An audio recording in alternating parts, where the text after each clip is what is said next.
teach you use of head. What? Use of head. Use of head. तो सवाल उठता है कि हेड का यूज हम कहाँ पे करेंगे। ठीक, तो देखिए, जब भूतकाल की पहचान अगर मैं पूछूं तो क्या होता है, कैसे आप जानेंगे कि वो होगा, होगी। It's wrong. भूतकाल की पहचान क्या होती है डियर स्टूडेंट्स? ठीक है। Got it? क्या होता है? ठीक है। जब भूतकाल के वाक्य में किसी वस्तु पर किसी का अधिकार प्रकट हो तो सभी प्रकार के कर्ताओं के साथ हेड का प्रयोग करें। हमने क्या लिखा?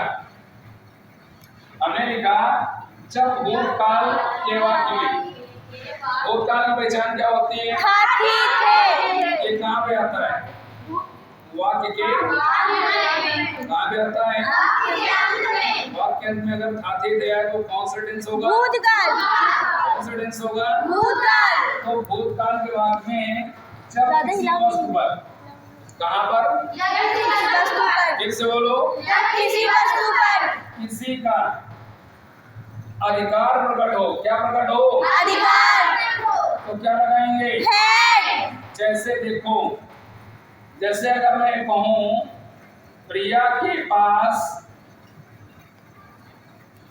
दो गायें थी। ध्यान दीजिए, वाक्य में क्या आया? थी। इसका मतलब कौन सा टेंस है? भूतकाल। एक दूसरे को देख कर क्यों बोलते हो? खुद बोलो ना। ये कौन सा टेंस है? भूतकाल। कैसे पता चला? थी, लास्ट में थी। अच्छा, अब इसे बताओ वस्तुएं कौन सी हैं? वस्तु दो गाय।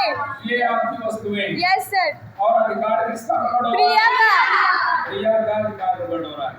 अगर इसको आप चाहें तो ऐसे भी बोल सकते हैं, क्या? प्रिया के दो गायें थी। ठीक, अगर आप ऐसे बोले तभी आपका ये करेक्ट। फार्मूला क्या होगा डियर स्टूडेंट्स?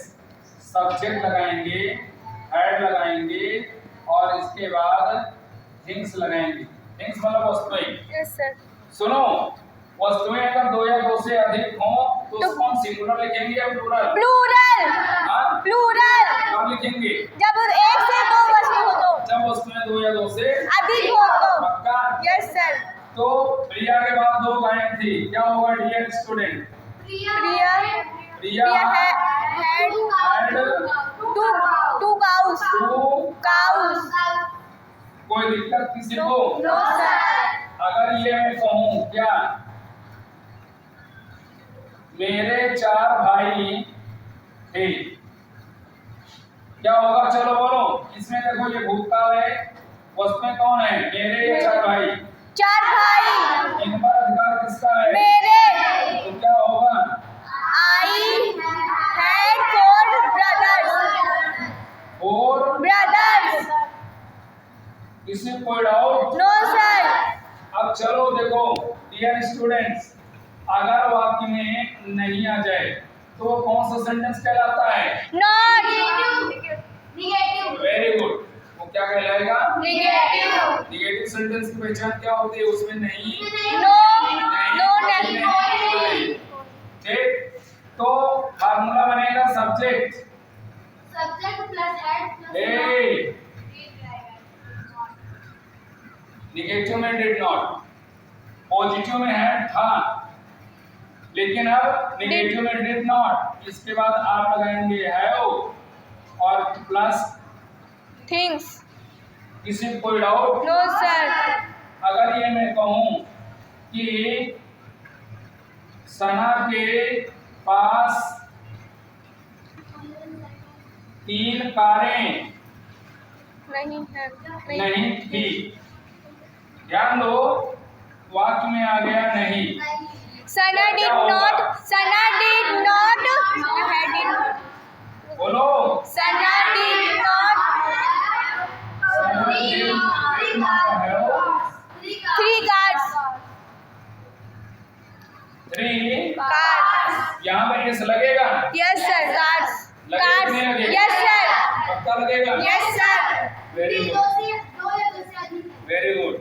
सो पॉजिटिव और निगेटिव आपका हो गया। Yes sir. आप देखो, अगर बेटा कोई नहीं हो नेवर। तो कभी नहीं फार्मूला हो। फिर चेंज हो रहा है। Yes, sir. सब्जेक्ट फिर आ गया had, no plus things. Things.